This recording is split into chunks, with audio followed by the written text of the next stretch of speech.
Hello সবাইকে, অনেকদিন পর একটা প্রপার ভয়েস ওভার দিয়ে ব্লগ তোমাদের সাথে শেয়ার করছি। দিনটি ছিল হচ্ছে লোকনাথ পুজোর আগের দিন। পুরো প্রস্তুতি কিভাবে করছি সেটা তোমাদের সাথে শেয়ার করছি। তো প্রথমেই আমি ঠাকুরগুলোকে ভালো করে মুছে নিয়েছিলাম। আর দুর্গাপুরে যারা থাকো তারা জানো যে প্রচুর ডাস্ট পড়ে রোজ মোছামুছি করলেও। তো ভালো করে মুছামুছি করার পর আমি আর মা চলে গেছিলাম ফল বাজার আর সবজি বাজার করতে। কারণ অল্প করেই ছোটো করেই হোক আমরা বাড়িতে খিচুড়ি করি। তো তার জন্যে গেছিলাম, আর কিছু দশকর্মা জিনিস নিতে গেছিলাম যেটা একদম সামান্য সেটাই। আর এই দিকে হচ্ছে প্রান্তিকার লোকনাথ বাবার একটা মন্দির আছে, খুব সুন্দর দেখতে। তোমরা যারা বেনাচিটিতে থাকো তারা জানোই। বাড়ি এসে আমি সবজিগুলো কেটে নিচ্ছিলাম, কারণ যাতে মায়ের কাজটা একটু এগিয়ে দিতে পারি। তো আমি আর মা বসে পড়েছিলাম সবজি কাটতে।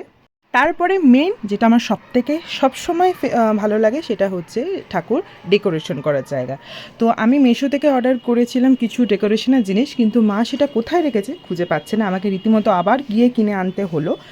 দিয়ে তারপরে আমি এইগুলো দিয়েই ডেকোরেশন করেছিলাম। আর নীল কালারের ফুলের মালাটা লোকনাথের গলায় কিন্তু দারুণ লাগছে। তো তোমরা জানিও যে আমার এই ভ্লগটা কেমন লাগলো আর ঠাকুরগুলোকেও কেমন লাগছে। তো তোমরা প্লিজ কমেন্ট করে জানিও, আর তোমাদের প্রপার পুরো ভিডিও আমি পার্ট বাই পার্ট শেয়ার করব। তো ততক্ষণ এই ভিডিওটা দেখো আর কিপ সাপোর্টিং। টাটা।